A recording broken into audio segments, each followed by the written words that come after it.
ധുരന്ധർ 2 കണ്ടായിരുന്നോ? എങ്ങനെയുണ്ട്? 4 മണിക്കൂർ പോയത് അറിഞ്ഞില്ലല്ലേ? വയലൻസ് എന്ന് പറഞ്ഞാൽ കണ്ണുകുത്തി കാണേണ്ട അജാതി സീനുകളാണ്.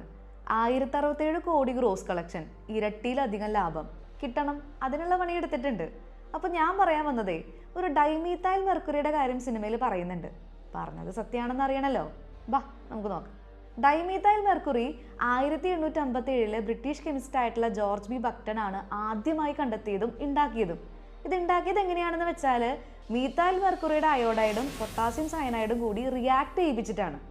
ഏറ്റവും ആദ്യമായി തിരിച്ചറിഞ്ഞ ഓർഗാനോ മെറ്റാലിക് കോമ്പൗണ്ട് എന്ന് പറഞ്ഞ് ആദ്യമൊക്കെ വാഴ്ത്തി പാടിയെങ്കിലും ആള് ചില്ലറക്കാരനല്ല എന്നുള്ളത് പിന്നീട് പിടികിട്ടി.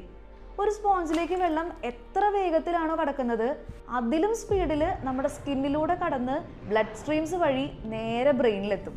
ഫാറ്റ് സൊല്യൂബിൾ ആയതുകൊണ്ട് തന്നെ ഇത് ബ്രെയിനിലെത്തിയാൽ മെർക്കുറി അയൺസ് റിലീസ് ചെയ്ത് തലച്ചോറിലുള്ള പ്രോട്ടീൻസ് ആയിട്ട് ഒന്നാവും. പിന്നെ ഇത് നാഡിഞരമ്പുകളൊക്കെ തകർത്ത് ഓരോ ബോഡി സെല്ലിനെയും നശിപ്പിക്കും. അതിനിതൊരു തുള്ളിയൊന്നും വേണ്ട, ഒരു തുള്ളിയുടെ തുള്ളി മതി. അമേരിക്കയിലെ ഡാർട്ട്മൗത്ത് കോളേജിൽ പ്രൊഫസർ ആയിരുന്ന കരൺ വെട്രഹാൻ കാഡ്മിയം എന്താണെന്നുള്ള പരീക്ഷണത്തിനിടയിൽ ഗ്ലവിൽ കുറച്ച് ഡൈമീഥൈൽ മെർക്കുറി വീണുപോയത് കാര്യമാക്കിയില്ല. അന്നത്തെ സേഫ്റ്റി പ്രോട്ടോകോൾസ് പാലിച്ചാണ് എക്സ്പെരിമെന്റ് നടത്തിയതും. അതുകൊണ്ട് പേടിച്ചില്ല.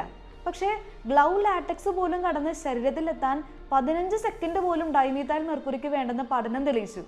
2 ആഴ്ചയ്ക്കുള്ളിൽ കരൺ വെട്രഹാനിന് മെർക്കുറി വിഷബാധയുണ്ടെന്ന് മുടിയുടെ പരിശോധിച്ചപ്പോൾ മനസ്സിലായി. 5 മാസം കഴിഞ്ഞപ്പോഴേക്കും കരൺ വെട്രഹാൻ ക്ഷീണിച്ച് ബാലൻസ് ഒക്കെ തെറ്റി സംസാരിക്കാൻ പറ്റാതെ കിടപ്പിലായി. സാധിക്കുന്ന എല്ലാ ട്രീറ്റ്മെന്റ്സും തെറാപ്പീസും കൊടുത്തെങ്കിലും ഈ അപകടം പറ്റിയതിന്റെ 10ാം മാസം ലൈഫ് സപ്പോർട്ട് ഒഴിവാക്കി കരൺ വെട്രഹാൻ മരിച്ചെന്ന് പ്രഖ്യാപിച്ചു. ലോകം കണ്ട എക്കാലത്തെയും വേദനാജനകമായ മരണമായിരുന്നു കരണിൻ്റേത്.